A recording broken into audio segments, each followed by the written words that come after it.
বিসমিল্লাহির রহমানির রহিম। ইসমি নুসরাত, আনা আদ্রুসু ফিস সফির রিফাত হুসাইন। বিভিন্ন মাদ্রাসায় গিয়েছি, তো সেখানে এই পরিবেশটা নাই। একটা স্কুল কলেজের ছাত্রকে এনে দেন, যদি সে এরকম কিছু বলতে পারে। হৃদয়ের জানালা খুলে দাও না,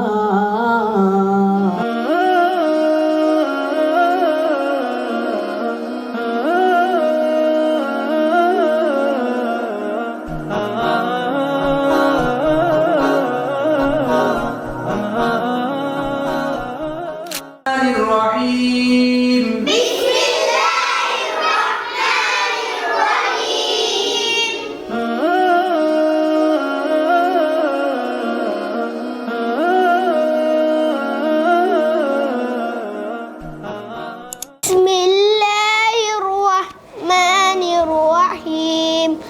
আর রহমান আল্লামাল কুরআন। অজু ভঙ্গের কারণ 7টি, পায়খানা পেশাবের রাস্তা দিয়া কোনো কিছু বাইর হওয়া। টেন্স কয় প্রকার? 3 প্রকার। কি কি? Present tense, past tense, future tense. Very good. আমি ক্লাস 5 পড়ি, ইংরেজিতে বলবো। I read in class 5.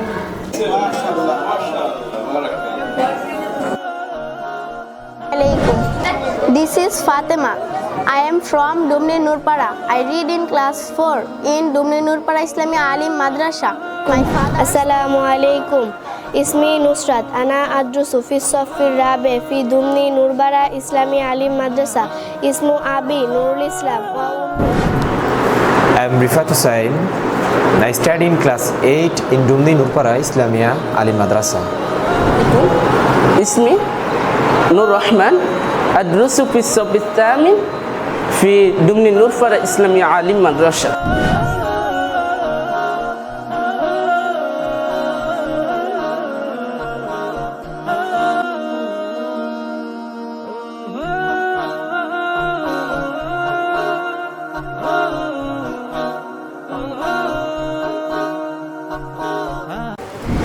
আমার মনের ঘরেতে রেখেছি যারে, দু জাহানের বাদশা নবী কামলিওয়ালা রে, দূর জাহানের বাদশা নবী কামলিওয়ালা রে।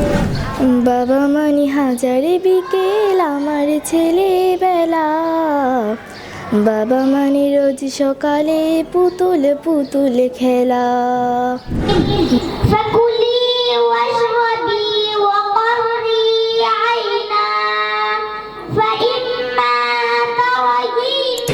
আলহামদুলিল্লাহ, সে খুব সুন্দর উত্তর দিচ্ছে, তেলাওয়াতের মান খুব সুন্দর। সে যখন সে হেফাজতের সাথে নিষ্ঠার সাথে দায়িত্ব পালন করে আসছে বিগত 18 বছর যাবত। আমি আপনাদের সাথে কমিটমেন্টবদ্ধ। আমি আজকে আপনাদেরকে যে ধরনের ধারাবাহিকতা দেখানো হয়েছে, কোরআন হাদিস বিভিন্ন প্রকার আমল আখলাক, এই ধারাবাহিকতা আরও পর্যায়ক্রমে উন্নত হবে, অবশ্যই ডাউনে যাবেন ইনশাআল্লাহ।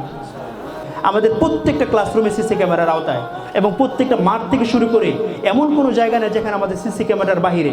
আমরা আমাদের মেয়েদেরকে মেয়েদের বিল্ডিংয়ে মেয়ে টিচারের মাধ্যমে, মেয়ে ওস্তাদাদের মাধ্যমে ইনশাল্লাহ আমরা শিক্ষাদান করবো ইনশাল্লাহ। পাশাপাশি ছেলেদেরকে শুধু ছেলে শিক্ষক দ্বারা, ছেলেদেরকেও কোনো মেয়ে শিক্ষিকা দেওয়া হবে না। 5 ওয়াক্ত নামাজ বাচ্চাদের কিভাবে পড়ানো হয়, আমাদের একটা প্রত্যেকটা ছাত্র দৈনিক রিপোর্ট আছে। এই রিপোর্টের মধ্যে নামাজের ব্যাপারে খুব গুরুত্ব দেওয়া হয়েছে। আমার মাধ্যমে যাতে হারাম হালাল যাতে বুঝতে পারি, সকল প্রকার ফরজিয়াত আমলগুলো যাতে আমি সঠিকভাবে বাস্তবায়ন করতে পারি। যে একই সাথে মাদ্রাসা এডুকেশন বোর্ডের ইবতিদায়ী সিলেবাস কমপ্লিট করা হবে, তার পাশাপাশি বাংলাদেশ তালিমুল কোরআন নুরানি বোর্ড থেকে তার যে কারিকুলাম আছে সেই কারিকুলামও শেষ করবে এবং দ্বিতীয় শ্রেণীর পর আমাদের শিক্ষার্থীরা সরাসরি হ্যাপস বিভাগের নাজেরা বিভাগে সে ভর্তি হওয়ার যোগ্যতা রাখে। আলহামদুলিল্লাহ, দেখলাম এটা আলিয়া মাদ্রাসা হলেও হুজুর আমাদেরকে জানিয়েছেন যে এটা আলিয়া কওমি সিলেবাস তথা নুরানির সমন্বয়ে একটা সুন্দর সমন্বিত একটা সিলেবাস। আমরা মাদ্রাসার ডিসপ্লেগুলো দেখলাম এবং তারই আমরা একটা প্রমাণ পেলাম আলহামদুলিল্লাহ যে পবিত্র কোরআন বাচ্চারা যে কোনো জায়গা থেকে যে কোনো সময় যে কোনো বাচ্চা খুব সুন্দরভাবে আমাদের সামনে উপস্থাপন করেছে। মাদ্রাসার আপনার প্রত্যেকটা ক্লাস আমরা মনিটরিং করে দেখেছি যে এই মাদ্রাসা ভিন্ন রকম, কোরআনকে এত গুরুত্ব দেওয়া হয় ইতিপূর্বে আমি কোনো আলিয়া মাদ্রাসাকে দেখি নাই। যে অন্যের মুখে যে ওইখানে তৃতীয় শ্রেণী পড়লে কোরআন শিখতে পারে, আজকে আমরা নিজে ইন্টারভিউ নিয়ে জানতে পেরেছি, এটা আলহামদুলিল্লাহ আল্লাহর কাছে বড় পাওয়া। আর অবাক হয়েছে যে একটা মেয়ে এখানে যে আসমাউল হোসনা করেছে, একটা স্কুল কলেজের ছাত্রকে এনে দেন, যদি সে এরকম কিছু বলতে পারে, আমার জানা নাই, কোনো উদাহরণ নাই ছাত্রছাত্রী এরকম আসমাউল হোসনা আল্লাহ 99টি নাম মুখস্থ বলেছে একটা নেই, এটা বড় পাওয়া। আমি আপনাদের এই মাদ্রাসায় ভিজিটিং এর মাধ্যমে যেটা আমার কাছে ভালো লেগেছে, ভালো লাগে বলতে গেলে শেষ নাই। আলহামদুলিল্লাহ সবকিছু ভালো লেগেছে, মাদ্রাসা শিক্ষা ব্যবস্থা ভালো লেগেছে। ভর্তি করেছিলাম এজন্যই যে নুরানি পদ্ধতি আছে।